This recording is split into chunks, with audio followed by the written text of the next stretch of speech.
Hey, hi everyone.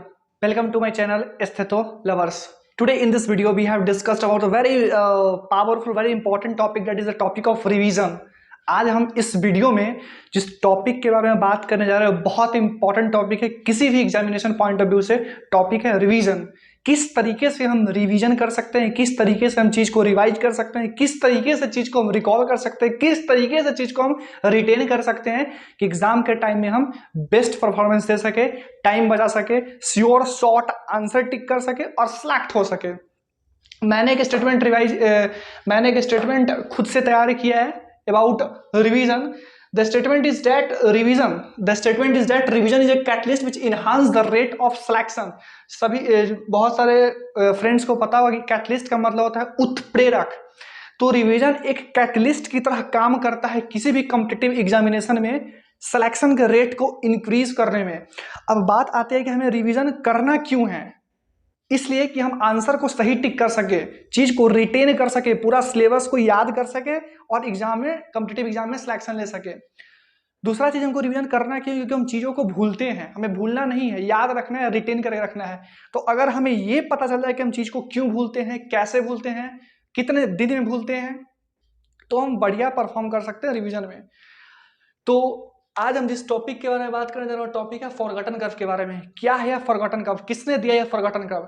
तो forgotten curve बहुत important है, इसे आप समझ गए तो आप बढ़िया से रिवाइज कर सकते हैं, रिवीजन जो आपका होगा बहुत बढ़िया होगा। तो आज हम जिस टॉपिक में बात करने जा रहे हैं फॉरगॉटन कर्व। फॉरगॉटन कर्व किसने दिया? फॉरगॉटन कर्व जिसने दिया उन साइंटिस्ट का नाम था हर्मन इवेंग्यूइस। अब आता है कि रिवीजन कैसे करते हैं। चार तरीके का रिवीजन होता है, चार तरीके से हम रिवीजन कर सकते हैं। सबसे पहला है स्पेस्ड रिवीजन, जिसपे हम बहुत अच्छे से स्टार मार्कर, जिसपे हम बहुत अच्छे से इस वीडियो में बात करेंगे। दूसरी चीज है निमोनिक्स। निमोनिक्स बहुत इंपॉर्टेंट है। निमोनिक्स से कोई भी चीज अगर आपको याद नहीं रहता आप निमोनिक्स याद कर सकते हैं। जैसे एक बहुत सिंपल सा चीज है जिसमें मुझे कंफ्यूजन होता था, क्या? Positive charge, negative charge. Positive charge को बोलते हैं कटायन, नेगेटिव चार्ज को बोलते हैं अनायन। तो मैंने एक ट्रिक याद किया, पीके मूवी आई थी, पीके पॉजिटिव चार्ज कटायन, याद रहा, कभी नहीं भूला।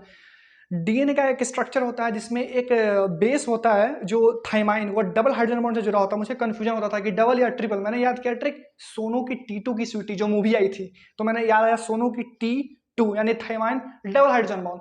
तो ये होता है निमोनिक्स, किसी भी तरीका को, किसी भी चीज को जो नहीं याद हो रहा है उसे याद करने का निमोनिक्स। दूसरा होता है ट्रिक, किसी भी ट्रिक से हम याद करें। तीसरा है विजुअल रिकॉल। विजुअल रिकॉल का मतलब होता है कि हम एक मैप बनाए दिमाग में, न्यूरॉन का पाथवे क्रिएट करें। जैसे टॉपिक है वाटर साइकिल, हमें वाटर साइकिल याद करना, हम क्या याद करेंगे?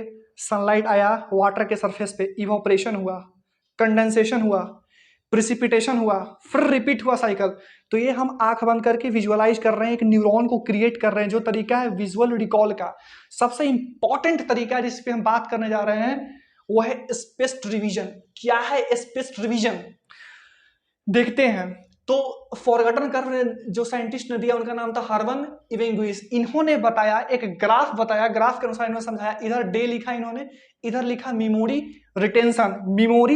रिटेंशन कि कितना चीज हमें याद रहता है। तो इन्होंने बताया कि कोई भी चीज अगर 100% पढ़ाई गई है उसके बाद हमें इमीडिएट रिकॉल करने की आवश्यकता होती है, नेसेसरी होती है। कोई भी चीज 100% पढ़ाया गया, इन्होंने बताया कि 60%, 20 मिनट के बाद 60% दिमाग में रहता है, 40% गॉन। फॉरगॉटन कर्व के अनुसार बताया गया है कि कोई भी चीज अगर 100% पढ़ाया गया उसके बाद इमीडिएट रिकॉल की आवश्यकता होती है। अगर हम रिकॉल ना करें, तुरंत रिवाइज ना करें, तो 18 मिनट के बाद 60% दिमाग में रहेगा, 40% गॉन। 30 मिनट के बाद 50% दिमाग में रहेगा, 50% गॉन। सॉरी, 1 आवर के बाद 50% दिमाग में रहा, 50% गॉन। 1 डे के बाद 33% दिमाग में रहा, उसके बाद गॉन। और जब हम आते हैं 7 डे पे तो 25% दिमाग में रहा, उसका 75% गॉन। फिर से एक बार रिकॉल करें, हमने क्या पढ़ा इस कर्व में?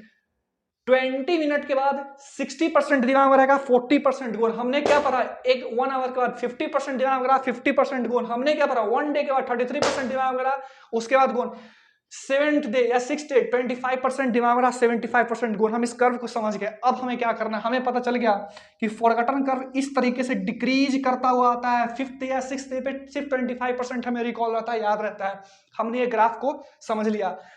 अब क्या है कि सबसे पहला रेपिटेशन या सबसे पहला डिवीजन हम कब मारेंगे। याद करो कब हम भूलना शुरू करते हैं, 18 मिनट के बाद। कितना परसेंट दिमाग से निकल गया, 40%। याद कितना रहा, 60%। समझ में आ गया। पहला रेपिटेशन हम मारेंगे कितना देर के बाद, 20 मिनट के बाद। फर्स्ट रेपिटेशन हमने मारा 20 मिनट के बाद, ठीक है, 20 मिनट के बाद। या कर्व ऐसे नीचे आ रहा था, हम नीचे नहीं आ दी इसको, यहां से हम ऐसे उठा लिए, ऊपर आया, ठीक है, फिर नीचे आया, नहीं आने दिए। सेकंड रेपिटेशन हम कब मारे, एक दिन बाद। क्यों, क्योंकि हमको पता है एक दिन बाद हम कितना भूलेंगे, 33% दिमाग में रहेगा, उसके बाद जो भी बचा गॉन। सेकेंड रेपिटेशन हमारे 1 डे बाद। ग्राफ को हम नीचे नहीं आ रहे, फिर ऊपर ले गए, फिर नीचे आ रहा था, फिर हम हमारे थर्ड रेपिटेशन कितना दिन के बाद, 7 डे बाद। क्यों, क्योंकि हमको पता है कि 7 डे 25% लेफ्ट, उसके बाद गोन, 75% गोन, 25% 75% गोन। फिर ग्राफ ऐसे ऊपर गया, फिर नीचे आ रहा था, फिर हम फोर्थ रेपिटेशन मारेंगे 31 डे, एक महीने बाद। फिर ग्राफ ऐसे आया, फिर हम फिफ्थ रेपिटेशन मारेंगे 3 मंथ के बाद, फिर ग्राफ ऐसे आया। मतलब हमने ग्राफ पहले फॉरगॉटन कर्व को समझा कि 18 मिनट के बाद हम 60% रहता है दिमाग में, 40% गोन।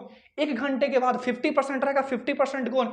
एक दिन के बाद 33% रहेगा गोन। 6 डे 25% रहेगा, 75% गोन। ये हम समझ गए। उसी प्रकार हम रिवीजन का तरीका रिकॉल किए। फर्स्ट रेपिटेशन 20 मिनट के बाद। क्यों, क्योंकि 20 मिनट के बाद 60% रहता है, 40% गोन, इसलिए हम फर्स्ट डिवीजन मारे 20% बाद। 1 डे में 35% रहेगा, उसके बाद सब गोन, इसलिए हम सेकंड डिवीजन मारे फर्स्ट डे। और हमें पता है कि 7th डे 25% लेफ्ट, 25% रहेगा, 75% लेफ्ट हो जाता है। तो थर्ड रेपिटेशन हमारे 7 डे के बाद, फोर्थ रेपिटेशन 31 डे के बाद, फिफ्थ रेपिटेशन 3 मंथ के बाद। तो इस तरह हम कभी कर्व को नीचे आने ही नहीं दिए और ऊपर हम लेते चले गए। ये एक तरीका है रिवीजन का। दूसरा बहुत अलग लेवल का तरीका है रिवीजन का, always revise from first day of the chapter. आपने आज चैप्टर को पढ़ा, दूसरा दिन चैप्टर पढ़ने से पहले रिकॉल, तीसरा दिन चैप्टर पढ़ने से पहले फर्स्ट डे से recall, fifth day first day से recall, six day first day से recall, seventh day first day से रिकॉल। अब किसी से दिमाग में आया कि इतना टाइम किसके पास है कि पहले को रिकॉल, जी नहीं। अगर आप आज कोई चैप्टर पढ़े, फर्स्ट चैप्टर, सेकंड दिन आप सेकंड चैप्टर पढ़ोगे, इस फर्स्ट चैप्टर को रिवाइज करने में टाइम लगेगा आधा घंटा, 12 चैप्टर है तो। थर्ड दिन इसको रिवाइज करने में टाइम लगेगा 20 मिनट, फोर्थ दिन 10 मिनट, फिफ्थ दिन 5 मिनट। ऐसे करते करते टाइम आएगा ना, आपको सिर्फ पलटना है पेज, रिवाइज हो गया।